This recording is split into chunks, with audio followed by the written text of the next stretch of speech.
Alrighty, time for Here's the Deal. And joining us tonight, Dara Parker, Chris Thompson, and of course Lee Checkstead. Nice to have everybody here. We want to start off with the BCTF announcing this week that they're going to take a strike vote in early March. And of course today, the government was given a stay of proceedings, so they do not have to implement the court decision that said that teachers' needs for class size and composition should go back to 2002 levels, which people have said could be anywhere from $500 million to $1 billion. So, what say you, Chris Thompson?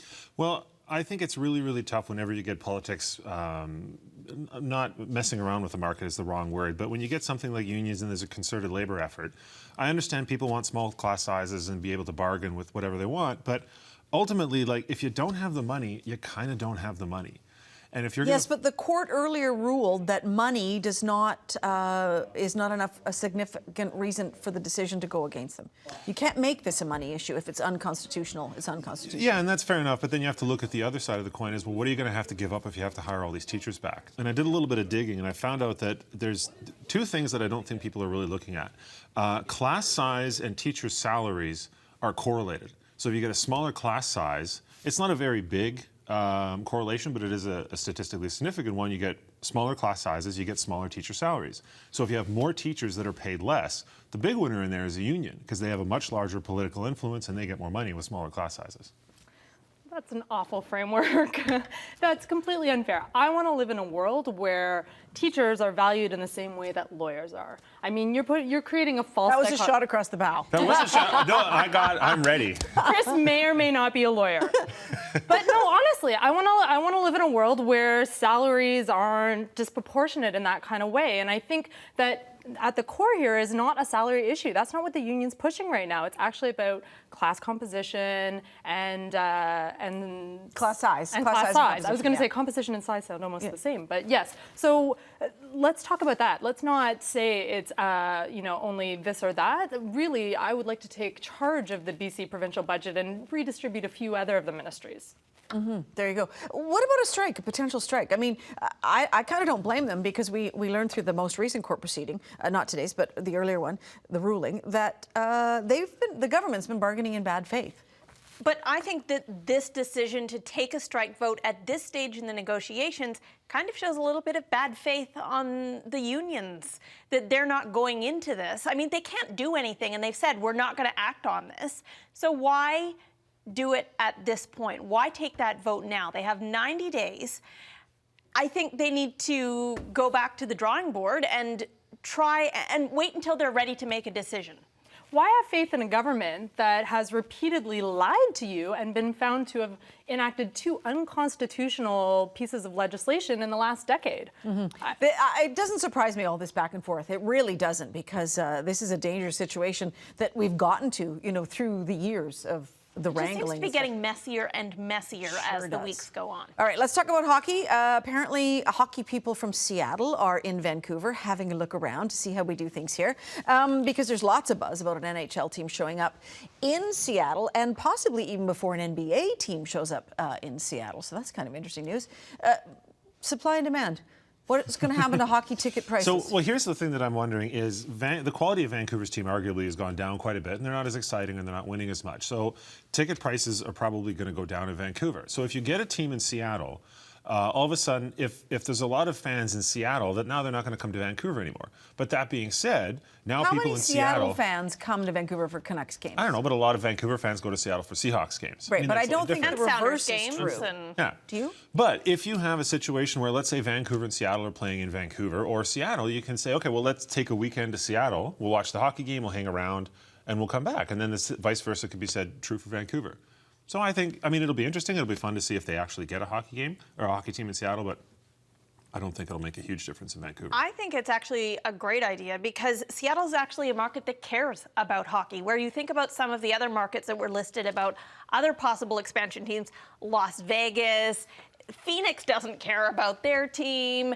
If you want the NHL to become a bigger player, then put teams in Put markets teams where where there's people snow. care. Where people know what ice is. And where do people care? Because I'm concerned that this is going to take up more space in my life. Well, I have to pay more attention to hockey if we bring another team in. You don't have to. If you No, don't you want to. promise? You don't have to. I Because they promise. take I up have a no lot of attention space on it. already, so I'm just a little concerned. All right. Well, I felt bad for Coach John Tortorella because he got in a whole pile of hot water because he said he was rooting for the Swedish team during the gold medal game. Did you think that was in poor taste?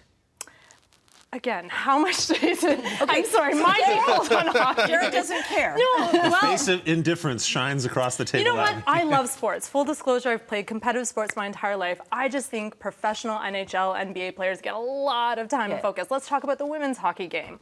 That was a good game. All right. It was a really good game. It was. Do you think Torts has been sort of unfairly No, targeted? not at all. I think initially I did, but then when I read his logic, I thought, well, that makes perfect sense. His Canadian guys who were on his team are playing for Canada, but they didn't get a lot of play. Like Luongo just sat on the bench the whole game. And Hamhuis was not a And Hamhuis wasn't multi-minute playing, guy but either. his Swedish players were front and center and playing hard for the Swedish team. So go for it. That sounds fun. I think to me. it's showing that he's been in Canada long enough now. If he's apologizing for anything and everything, Exactly. he's been Case here. in He point. gets it. He knows how to say sorry. All right, and we want to talk about what's going on, around the world. We had you on earlier this week.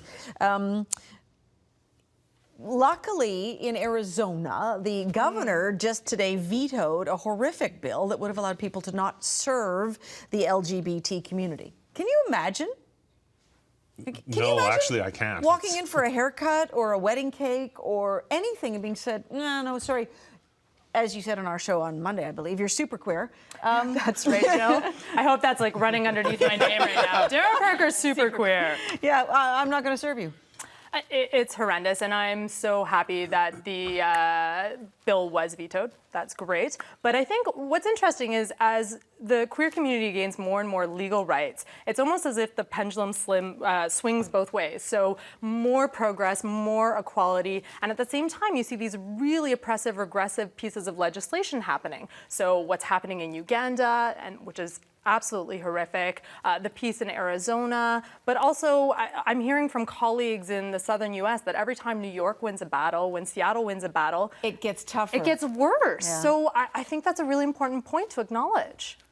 It doesn't surprise me. No, and one of the things I think you have to look at for something like Uganda is that I looked up, they're 85.2% Christian. And I think when you get religious motivations behind something like this, people just have a tendency to dig in.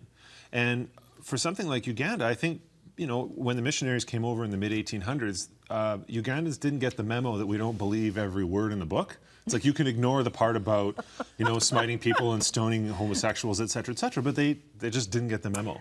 For the And record, that's- it doesn't say that we should stone homosexuals in any book. I'm Or just putting that out there. they've committed Just a in sin and- case Chris they isn't should- citing okay. anything that is not in a book. I'm sorry, it didn't say stone them, it said you should kill them.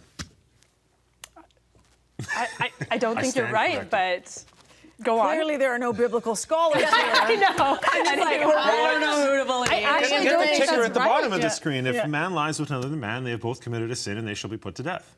That sounds familiar. It Okay, does I'm going sound to defer. familiar. I'm not a no, biblical scholar. You're right. It is Old Testament. Yes, But in any it does case, sound it's a familiar. terrible idea and it's an atrocious thing. It is, and you know what? It's shocking to me. I hadn't put that together, but I fully believe you because I think whenever there are victories that scare people, that their voices become louder because they're afraid of what those victories mean. And I think the other side of this, if you can take a silver lining from it, is something that whenever something that's that obvious and that discriminatory shows up, that's going to be a lightning rod.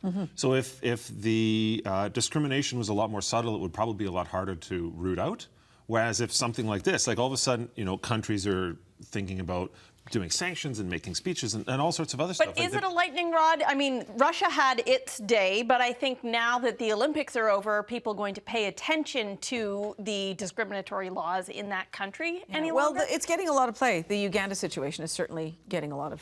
And the Uganda situation is extreme. I can't overemphasize yeah, how awful this is. The Minister of Ethics and Integrity was on CBC's The Current on Monday, delivering an interview saying that all homosexuals are pedophiles, that there is never a mutually consensual relationship, that in fact one person is always a predator. Yeah, you That's see, it's just the misinformation that's really horrific. rooted yeah. in such ignorance and actually inciting violence. You know, It's horrible to think that people actually believe that. All right, we're out of time. Gotta go.